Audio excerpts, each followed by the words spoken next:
So, hello there, and welcome back to another Night of the Movies podcast. I'm Spy Knight, and in these podcasts, I love talking on things, movies and TV, and whatever I want, whenever I want. And in today's podcast, I am finishing off my Pirates of the Caribbean movie reviews as I review Pirates of the Caribbean Salazar's Revenge, aka Pirates of the Caribbean Dead Men Tell No Tales.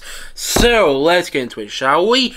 Pirates of the Caribbean Salazar's Revenge, as it's known in the UK, or Pirates of the Caribbean Dead Men Tell No Tales, as it's known in the US, was released in 2017. That's right, this film was released 8 years ago now, which is kind of crazy when you think about it. And this is, of course, the fifth and, at the moment, the final installment in the Pirates of the Caribbean franchise. I say at the moment there because there are some rumours and reports that a sixth Pirates of the Caribbean movie is in production, but I'll believe it when I see it. I believe that a sixth Pirates of the Caribbean movie is in production, but I also don't believe it will happen. Plenty of times films get put into production, particularly sequels, reboots, prequels, or remix, whatever you name it, and then they don't end up coming to fruition. And I do think that's what's going to happen with the sixth Pirates of the Caribbean installment. I mean, I could be wrong. Maybe in 3 years' time, I'll be talking about on this channel how a sixth Pirates of the Caribbean installment is filming right now, but I just can't see that happening personally. So, as of now, this Pirates of the Caribbean movie, Pirates of the Caribbean Salazar's Revenge, aka Pirates of the Caribbean Dead Men Tell No Tales, aka Pirates of the Caribbean 5, whatever you want to call it, is the final installment in the Pirates of the Caribbean franchise. And this film was co-directed by Joaquin Ronning and Espen Sandberg. Apologies if I mispronounce either of those names.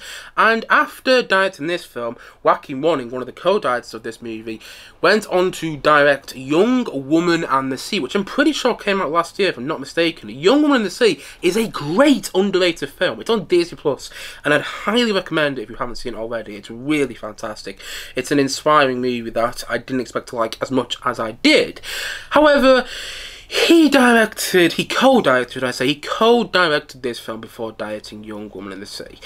But anyway, this film has a good few returning cast members from the previous 4 Pirates of the Caribbean movies. You of course have Johnny Depp returning as Captain Jack Sparrow in this film, alongside Kevin McNally returning as Gibbs, Stephen Graham returning as one of the pirates on Jack Sparrow's crew, who's previously in the 4th Pirates of the Caribbean movie. You have Jeffrey Rush returning as Captain Barbossa, and you have glorified cameos in this film from Orlando Bloom returning as Will Turner, and Keira Knightley returning very, very, very briefly as Elizabeth Swann. And on top of those returning cast members, you have newcomers Brenton Thwaites as Henry Turner, the son of Will Turner and Elizabeth Swann. You have Kea Scodelario, apologies if I mispronounced the name, in this film. They're the 2 big newcomers. And you have David Wenham, which many people might know as Faramir from the Lord of the Rings trilogy. That's probably his most famous role. He's in this film as this sort of soldier pirate who's trying to stop Jack Sparrow.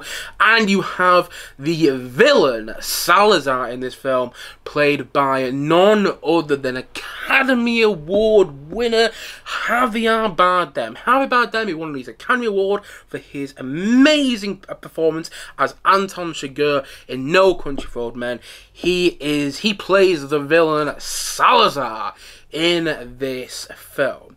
And I remember being very excited about this film before it came out. I remember all the way back to 2016 when there were reports that this film was in production, and when there were reports that Orlando Bloom was returning as Will Turner in this film. I was thinking, oh my god, this is going to be the return to form for the Pirates of the Caribbean franchise.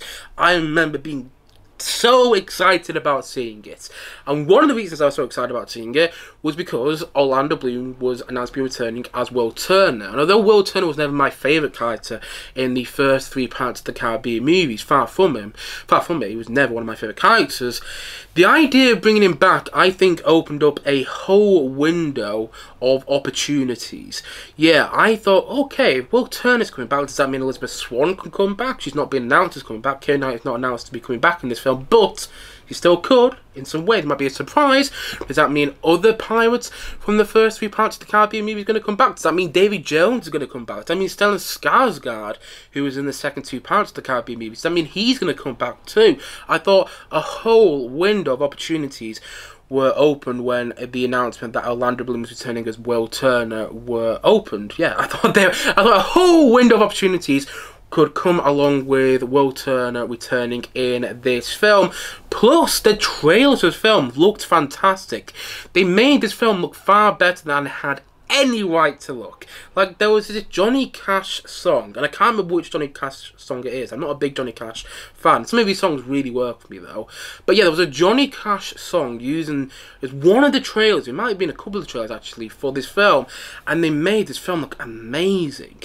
They brought back those feels that the trailer for Logan did, you know. Logan, the film all about Wolverine and his well, yeah, the film which everyone thought was the swan song for Wolverine, the swan song for Hugh Jackman as Wolverine. I remember the trailers for that film, they had Hurt by Johnny Cash playing in them, and they made that film look excellent. And I don't know what, again, I can't remember what Johnny Cash song was used in one of the trailers. It was at least one of the trailers of this film, but they made this film look so good. So with those trailers, with the announcement of the return of Orlando Bloom as Will Turner, I thought this film was going to be so enjoyable and bring back those same feels and that same excitement and that same magic, you know, because it was magic, in my opinion, as the first Pirates of the Caribbean movie. Maybe that was me expecting too much, but I don't know, something about this film got my hopes high. And then I went to go and see it at the cinema. I remember going to watch this film at the cinema, and this was the first film at the cinema which I fell asleep watching. Yep, I was watching the film, and then about half an hour into it, I found myself drifting off, and I was like, oh no. No, I never ever want to be drifting off watching a Pirates of the Caribbean movie. And because I found myself drifting off numerous times whilst watching this film for the first time, I haven't gone back to rewatch it since I saw it in the cinema. At least I don't think I have. If I did rewatch it, I don't remember rewatching it. But yes, because I found myself drifting off quite a few times the first time I watched it in the cinema, I haven't gone back to rewatch it until the other day. Because I'm reviewing these movies for this channel, I decided I would do this just for all of you guys who watch, listen, or subscribe to this YouTube channel. If you don't, by the way, you should, because I've put a lot of effort into my content, and if you're enjoying this video today, if you're enjoying this podcast today, this is what they're all kind of like. So yes, I did this just for you guys. I went back and rewatched the 5th Pirates of the Caribbean installment. Pirates of the Caribbean Salazar's Revenge, or Pirates of the Caribbean Dead Men Tell No Tales, whatever you want to call it. I went back to rewatch this film. I rewatched it on Disney Plus, and you know what? I sat down to rewatch it, hoping to be pleasantly surprised. I've heard people shit on this film constantly since it came out in 2017. But you know what? I thought I was going to be alone on the island who said, I was going to be like, yeah, I thought I was going to be that one guy alone on the island who says, you know what? Pirates of the Caribbean Salazar's Revenge isn't as bad as some people say it is. You know? Yeah, I'm going to be that person. That's what I thought I was going to be. And I also thought that maybe I was drifting off whilst watching this film for the first time because of the mood I was in on the day. Sometimes that happens, you know. Sometimes I go and watch a film at the cinema, or just watch a film from the comfort of my own home, and it affects, and my mood on the day whilst watching the film affects my liking or disliking of a movie. Sometimes that happens, I'm honest about that. And I thought maybe that was the case. Maybe the day that I saw Pirates of the Caribbean Salazar's Revenge at the cinema, maybe I was feeling tired. Maybe on that day I was feeling tired, I wasn't in the best mood, and I wasn't really in the right mindset to watch a Pirates of the Caribbean movie. So I said that to myself as I sat down to watch this film on Disney Plus the other day. And here's the thing, after rewatching this film recently, it's not as terrible as I remember it being. And there are definitely things to like. But this film is so utterly disappointing. And you know what the sad thing is about this film? It's screaming good intentions. It wants to be this great Pirates of the Caribbean movie, you know? It's trying to tick all the boxes that the first Pirates of the Caribbean movie did. It's trying its best. That's the thing. You can really feel that when you watch the film. At least I could in the first hour of the movie. But ultimately, this film left me feeling nothing but complete disappointment and dissatisfaction. And it is the shortest Pirates of the Caribbean movie, clocking in at, I want to say, about 2 hours and 11 minutes. If I'm on point there, I'm going to be proud of myself. I'm not sure if I am, by the way. But yeah, I think this is the shortest Pirates of the Caribbean movie, and you can feel it. I mean, somewhat positively, the movie moves at a swift pace. You know, it's over before the 2 hours and 20-minute mark, but more negatively, you can feel it as well. You can tell the film is rushed, it is convoluted, it is trying to do so much in this short amount of time, and what you get is a film that is messy. And I mean messy with a capital M. I mean, this film is jumping all over the place. There's all this rubbish to do with the Trident, Poseidon, and you know, Will Turner's son, Henry Turner's trying to get that so that he can bring his father back, and for some reason he needs Jack Sparrow to do that with him. I didn't really understand the point of that. So you get this whole convoluted plot to do the MacGuffin of the film, the Trident of Poseidon, and then you have this opening of the film which isn't particularly brilliant but is okay, but they don't really add much to the rest of the movie. Then you've got this whole stuff with Salazar, which doesn't really work, and the whole film you're watching it going, what? What's this trying to accomplish? What are we trying to do with this movie? And again, it's screaming good intention. It really feels like this film is trying its hardest to make Pirates of the Caribbean fans happy, particularly fans of the first 3 Pirates of the Caribbean movies. However, it fails, and it fails miserably.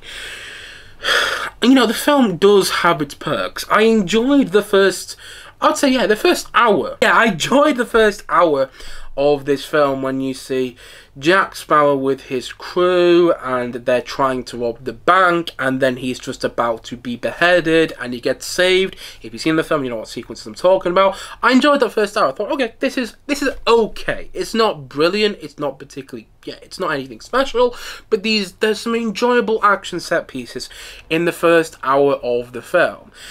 But the thing is, in the first hour of the film at the same time, you also get told, you get shown that Jack Sparrow's crew is kind of sick of him. They all leave him.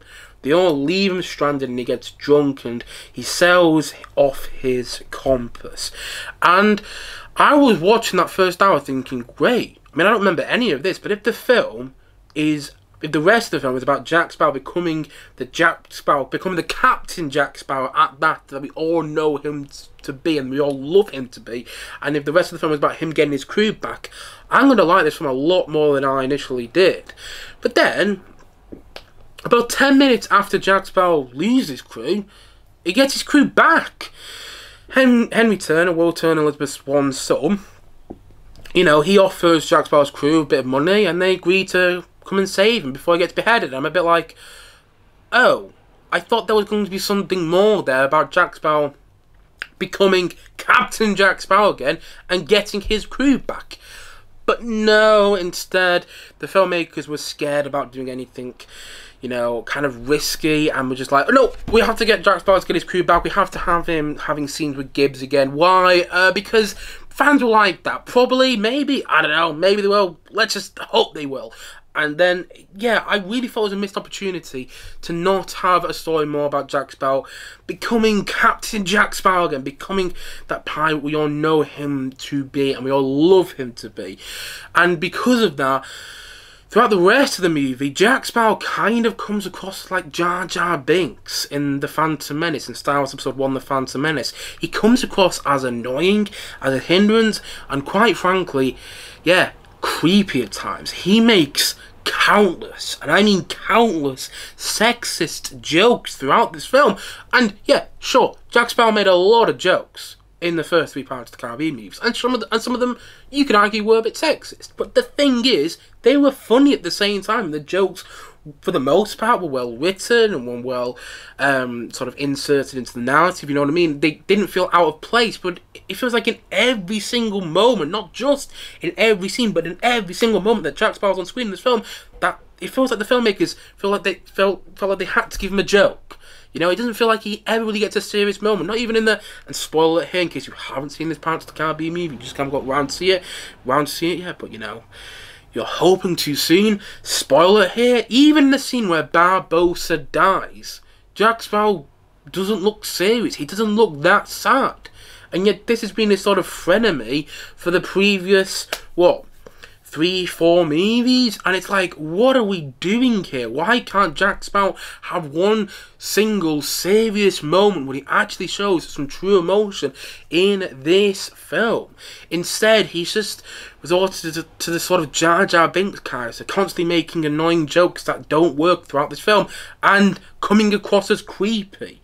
There are quite a few jokes and quite a few comments he makes in this film, and I'm like, I'm sorry, I just don't believe that the same Jack Sparrow that we saw in the first Pirates of the Caribbean movie is the same as Jack Sparrow I'm watching here. Like, what has happened to you? And there are some sequences in the film which are in very bad taste. There's a wedding sequence in the film that I was watching thinking, what were the filmmakers' intention here? What was the idea? Was this meant to be a funny sequence? Because it's coming across in such bad taste, and it's aged so poorly, and that's the thing. I think this film has aged much worse than the previous 4 Pirates of the Caribbean movies, and I don't just mean in plot or in writing, because this is a terribly written film, but also in the way it looks. Again, I know that the Pirates of the Caribbean franchise has its detractors, and I get it, particularly with the sequels. Not so much with the first one. I think the first one is a Disney classic, but with, yeah, Pirates of the Caribbean 2, 3, and 4, I understand why those films have their detractors. I mean, I'm not a fan of the 4th film at all, but the thing is, one thing you cannot argue against with any of the previous 4 Jurassic Park, with any of the 4, wrong franchise there, with any of the 4 Pirates of the Caribbean movies, is that the CGI was not good. Particularly with Pirates of the Caribbean 2 and 3, when you have Davy Jones on screen, who still looks incredible, but so much of the CGI in this film looked rushed and looked like CGI. And that's the thing, when I watched Davy Jones in the second 2 Pirates of the Caribbean movies, I never see a CGI character. I mean, and I know deep down that he's a CGI character, but when I'm watching those films, I never feel like I'm watching a CGI character, you know what I mean? But in this film, when you get all these big CGI set pieces, it's like, clearly this was filmed on a blue screen or a green screen or whatever. Clearly this is just all done in CGI. And the way Salazar looked didn't look right to me. It didn't sit right with me. I couldn't get past it. You know, you got Javier Bardem's face sort of floating here and there, and his hair's floating all over the place. And it feels like they want to do another Davy Jones with that character. But I'm like, what are we trying to do here? I don't understand why Salazar has to look the way he does. And on the topic of Salazar, man alive, did they waste that villain this film. You had Javier Bardem, who's an Academy Award winner from No Country for Old Men, and who's been in so many amazing films like Collateral. People love him in the Dune movies. There's other movies he's in, which I'm forgetting off the top of my head right now. But he's an amazing, I mean amazing actor. He is wasted as the villain in this film. He's barely given anything to do, and it feels more like the filmmakers were like, okay, we have to give Jack Sparrow a villain here. Why? Because he had a villain in the previous 4 movies. You know, it was Blackbeard in the 4th film, it was Davy Jones in 2 and 3, and it was Barbossa in the 1st film, so why are we going to give him a villain here? Let's just do it anyway. And then it doesn't really feel like Salazar's given much to do. I don't understand the point of Salazar in this film. I mean, I only watched the film the other day, and I can't really remember what Salazar was doing in this movie. I can't remember why he looked the way he did. And yeah, why was he after Jack Sparrow? Was it something to do with revenge? I mean, it's in the title of this film, Salazar's Revenge. That's what it's called if you live in the UK. If you live in the US, it's called Dead Men Tell No Tales. I still don't really understand the point of the change of why it's got 2 different titles in 2 different countries. But anyway, yeah, I suppose it's about Salazar getting revenge. What's he getting revenge for? The fact that Jack Sparrow killed him, okay, but there's not anything more to it. I thought Salazar and I thought Javier Bardem playing Salazar was such a wasted opportunity.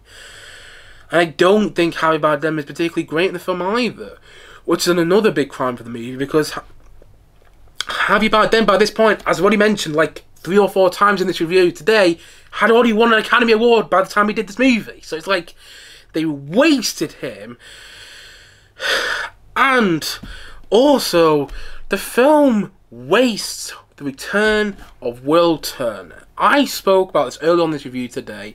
When I heard that he was coming back in this movie, I was like, oh great! That opens the door for loads of opportunities in this movie. What are they going to do with Will Turner? How big of a role is Will Turner going to have?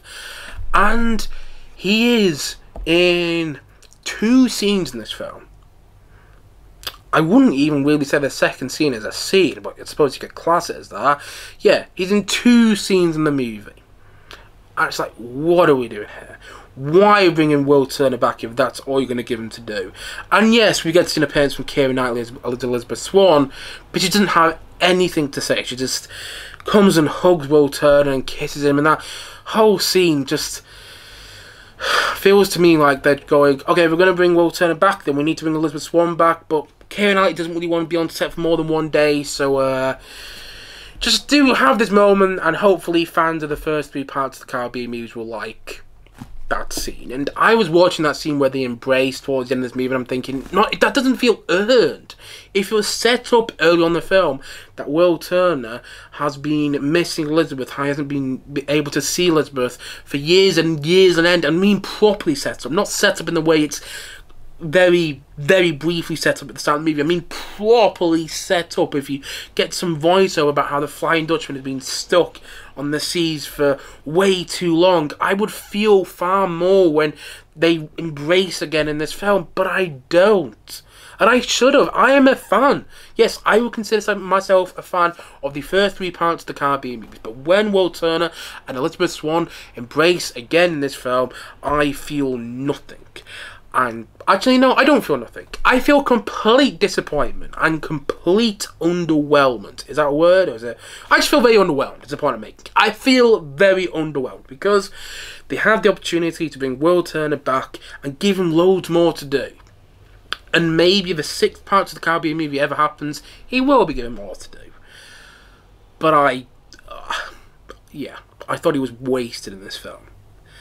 And I also reckon Orlando Bloom would have done more in this movie. I mean, I don't know for certain, but Orlando Bloom isn't an actor who does loads, and I reckon he would have done more given if he was given more to do in this film, if the script asked him to do more. But I don't really think it did.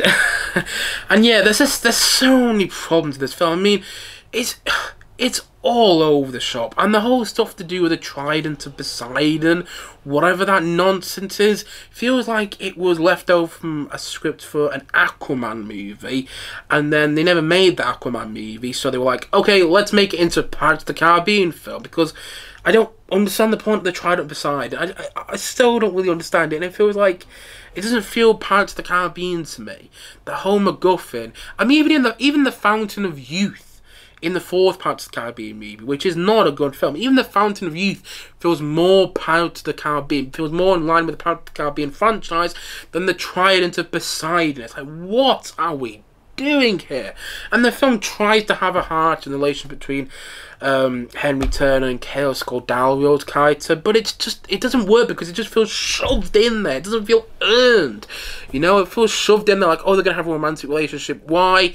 Because we need a character to have we need 2 characters to have a romantic relationship in this film. It wouldn't be a Pirates of the Caribbean movie if there wasn't a romantic relationship. And I'm like, it needs to feel more natural. It needs to feel more like it isn't forced. And that's the thing. The love story in this movie feels forced. And again, it has its perks. You do feel like the newcomers in this film are trying their best with what they're given, particularly Keira Scodalio. Again, apologies for mispronouncing her name. She is giving it her all. Unfortunately, her character isn't that good, and she's not given that much to play around with, but she was one of the more redeeming features of this movie. And I did like seeing Paul McCartney. I did like the Paul McCartney cameo in this film. Now, I'm biased, as you can probably tell. I've got a Paul McCartney t-shirt on right now, and I'm a big Beatles fan, so I am biased. And maybe that's why I like the Paul McCartney scene, because when you actually think about it, it doesn't really work. But I liked the Paul McCartney scene, the Paul McCartney cameo in this film. I actually think he's given more to say in this film than Orlando Bloom, which is hilarious when you think about it. But anyway, yeah, I did like the Paul McCartney cameo, and I liked when he's in the prison cell, you hear him singing Maggie May from the Beatles album Let It Be. You know, up da da Maggie May, da da da. I can't remember how it goes now off the top of my head, but anyway, you hear him singing Maggie May in the prison just before you see him in this film, and yeah. As a Beatles fan, and as a huge Paul McCartney fan, I did like his cameo in the film, even though it made almost no sense. But yeah, I did like that. And again, there's some good action set pieces in the first hour of the film, and you can clearly tell that a lot of effort has been put into the movie. And I did enjoy seeing Jeffrey Rush back as Barbossa. I enjoyed watching him more in this film than Jack Sparrow, which is something I never thought I'd say about a Pirates of the Caribbean movie. I mean, not to say that, you know, Jeffrey Rush is bad as Barbossa in any of the previous movies, but Captain Jack Sparrow was always like the one character you enjoyed watching the most, you know? Whilst when it comes to this movie, it's like Barbossa is outshining Jack Sparrow in virtually every single way in this film. He's actually given some serious character moments, like with all the stuff to do with his daughter, I think works quite well. So yeah, and I wish that was focused on more. You didn't need the love story in this film, really. You should have just focused more on the father-daughter relationship between Barbossa and K.S. Cordario's character. So yeah, I do like Barbossa in this film. And I like seeing some of the original crew back. You know, there is a charm to the way that Kevin McNally plays Gibbs, and the way Stephen Graham plays that pirate who's part of Jack Sparrow's crew in this film. And there were a couple of funny moments in the film, nothing to do with Jack Sparrow really, but there were a couple of funny moments which made me smile and chuckle a little bit. And I do think the musical score, which is one thing I almost got to mention there, I do think the musical score is far better than the musical score to the fourth Pirates of the Caribbean movie. I mean, this score wasn't done by Hans Zimmer, it was done by one of Hans Zimmer's students called Jeff Zanzili. Apologies if I mispronounced his name. He does a really good job with the score for this film. It does at times feel like a greatest hits of the first three Pirates of the Caribbean scores, kind of in the same way that the score to the fourth Pirates of the Caribbean movie did, but they also, in the score, it feels like Jeff Zanzili also knew how to use those classic themes that everyone has loved from the first three Pirates of the Caribbean movies. It felt like he knew what to do with the score more than Hans Zimmer did with the fourth film. So I do think the score works, and there are some really good new themes in there, particularly Salazar's theme. I mean, I don't think Salazar is a good character in this film, but his theme, you know, da-da-da-da-da, bum-bum-bum-bum-bum, bum bum bum bum bum bum bum bum. I think there's a great theme that I've often found myself humming around the house without realising it. So yeah, I do think there are some really good parts of the score. I don't think it's a great score, but I think it's a good enough score. And again, there are things to like. I don't think it's as terrible as some people make it out to be. But the thing is, the more I think about it, the more I forget about this film. Yeah, the more I think about this film, the more I forget about it. And the more I realise that it's really not a good film. And the more I actually think that maybe it is the worst of the Pirates of the Caribbean movies. I mean, the fourth film is bad, but it didn't make me feel anything. Whilst this film made me feel really disappointed and completely confused. I don't know what was going on in the second two acts of this film. From the second act onwards, I was sat there going, "What? What's going on now? What's the deal with this Trident of Poseidon? What's Salazar doing? Why are we getting a flashback with the de-aged Johnny Depp as Jack Sparrow? Why are we getting Jack Sparrow's origin story? One of the great things about Jack Sparrow is that we don't know where he came from, and yet we're finding out why he became Captain Jack Sparrow. But we don't really need to do that, and we're not really giving Jack Sparrow a character arc, which you could have. There's literally an open opportunity to do that early on in the movie when his crew left him and he becomes all this drunk pirate, not the Captain Jack Sparrow we know him to be in the past. But then that's quickly reversed, and it feels like every opportunity to do something maybe memorable in this movie is quickly forgotten about, and instead what they go for is a cash grab. And that's the thing about every movie ever made in Hollywood, and in particular, every sequel, prequel, remake, and reboot that is made in Hollywood, they're all cash grabs. I do hate when people just go, I didn't like this film because it feels like a cash grab. Now, there's more to why you didn't like this movie. It's not just, you didn't like it because of, that's not the only reason you didn't like the film. And, you know, me saying I didn't like Pirates of the Caribbean Salazar's Revenge because it felt like a cash grab, it's not the only reason I didn't like it, but it's one of the reasons, because I really don't like it when a film feels like a cash grab, you know what I mean? Every film is a cash grab, particularly every sequel ever made. But what I hate is when a sequel doesn't have a story to tell. And that's the thing about the fourth and the fifth Pirates of the Caribbean movies. They don't have stories to tell. It really feels like Disney were like, okay, what franchises can we make money off? Pirates of the Caribbean is one of them. Why don't make a Pirates of the Caribbean sequel? And that's what they do here. And again, this film is screaming good intentions, but because it doesn't have a story to tell, and because it's so clunky and messy and convoluted, you sit there and you watch it and you think, yeah, this really feels like a cash grab. It really feels like Disney is going, we need to make another Pirates of the Caribbean movie. What can we have in there to get people back in cinemas? Let's bring Will Turner back. Why? Because why not? And instead, there's not really a reason for anything happening in this film. There's no good reason for it to for anything in this film to happen. And there's not really a reason for Jack Sparrow to be in this film, nor is there a reason for this to be a Pirates of the Caribbean movie. Like I said earlier on this review, it felt like this film was initially an Aquaman movie. It was initially conceived as an Aquaman film, and then the Aquaman film was never made, and they changed it to a Pirates of the Caribbean movie, because all this stuff with the trident feels like it's straight out of an Aquaman movie, you know, because Aquaman has the trident. But when you watch this film, it's like, why are we chasing after a trident? What's that going to do? Why is the sea opening up? Why are these set pieces not looking quite as good as they did in the first three movies? Why is the CGI not up to snuff? Why does it feel rushed? Why does it feel bad? And why does it feel like it was just phoned in from everybody involved? And that's what it does kind of feel like in the, I mean, not everybody, clearly a lot of effort was put into the film, and there are some half decent performances in the movie, like I've already mentioned, but so much of this film feels like it was just phoned in for the purpose of getting another Pirates of the Caribbean installment out there. And that is why in the end you get an installment with this movie that makes you feel very underwhelmed with the opportunities it had, which also makes you feel very dissatisfied, which makes you wonder what was the purpose of sitting through 2 hours and 10 minutes of all of that. And that's what I kind of felt like when I walked away from this film after rewatching it for the first time. Well, yeah, rewatching it for the second time as a whole the other day. And the thing is, yeah, this film started off as okay, and then it went downhill bit by bit as the film went on, until it literally ended up at the bottom of a pile of rubbish by the end of this movie. And that's kind of how I feel about the Pirates of the Caribbean franchise as a whole. The first film, brilliant. Disney classic, and I think it's going to go down as a Disney classic in history. The second film, a solid sequel. Not as good as the first film, baggy in parts, but still works really well, in my opinion.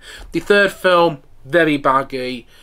Parts just straight up don't work in that film, like Calypso turning into a pile of crabs. What? Doesn't make any sense, but it's satisfying enough. It's okay, at least in my opinion.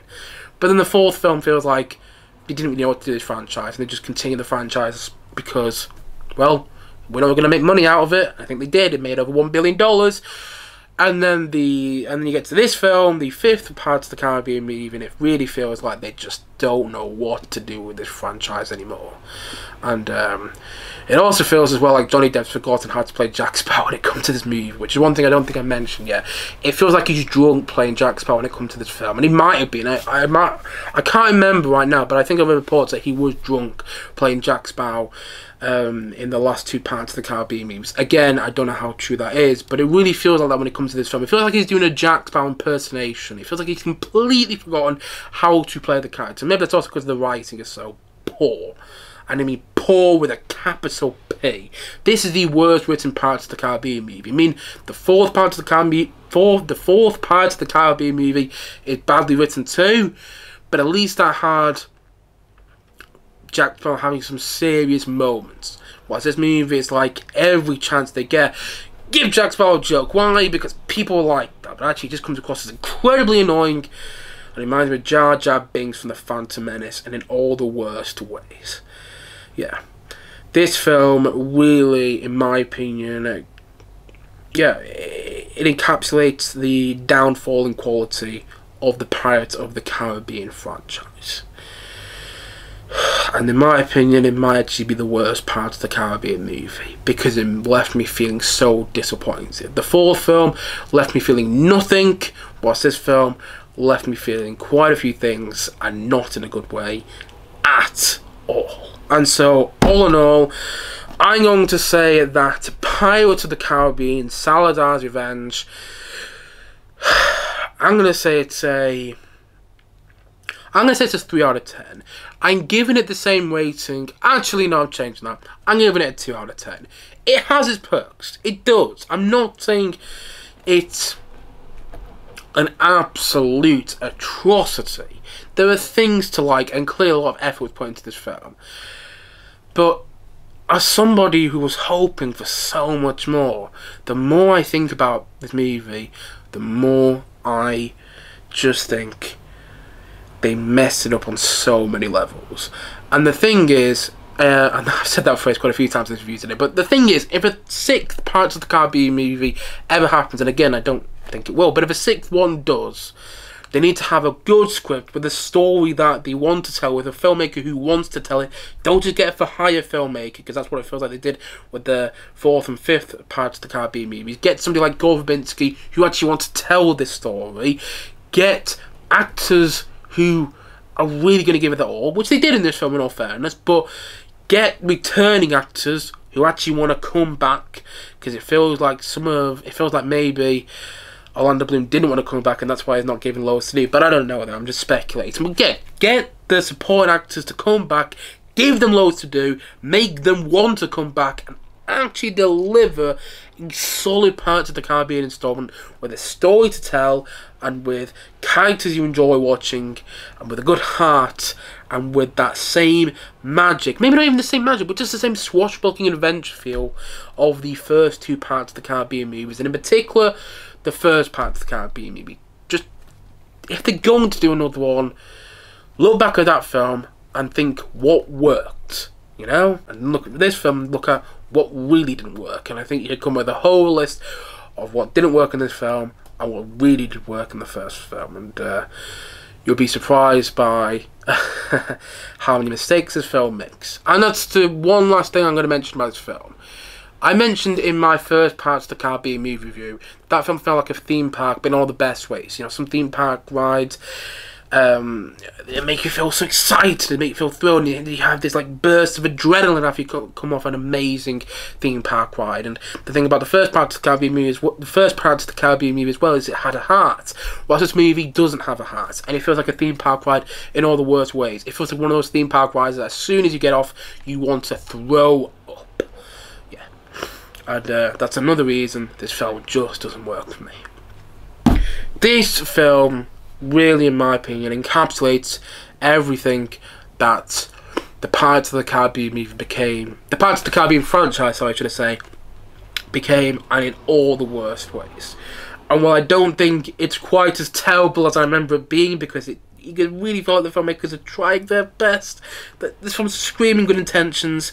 Unfortunately, it ends up being this miserable mess of failed ideas and CGI overload and complete and utter disappointment. And that is why I ultimately do not like the 5th Pirates of the Caribbean installment, and that is why I also think it's the worst one. Yeah. It pains me to say it, because I was so excited about watching this film back in 2017. But now when I think about it, now when I look back on this movie, I'm like, what on earth were they thinking? What were they thinking when it came to this movie?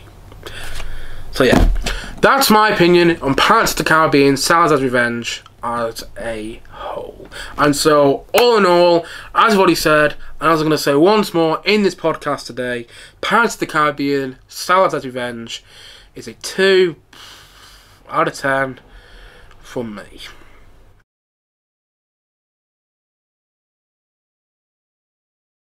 Anyway guys, that's it for today's podcast. If you have seen Pirates of the Caribbean, Salazar's Revenge, please let me know your thoughts on it in the comment section below.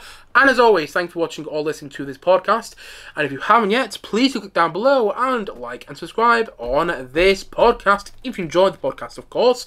And look forward to many more podcasts and many more videos coming very, very soon on this channel. As what he said, thank you so much for watching or listening to this podcast. And I will see you guys again soon. But bye for now. Bye.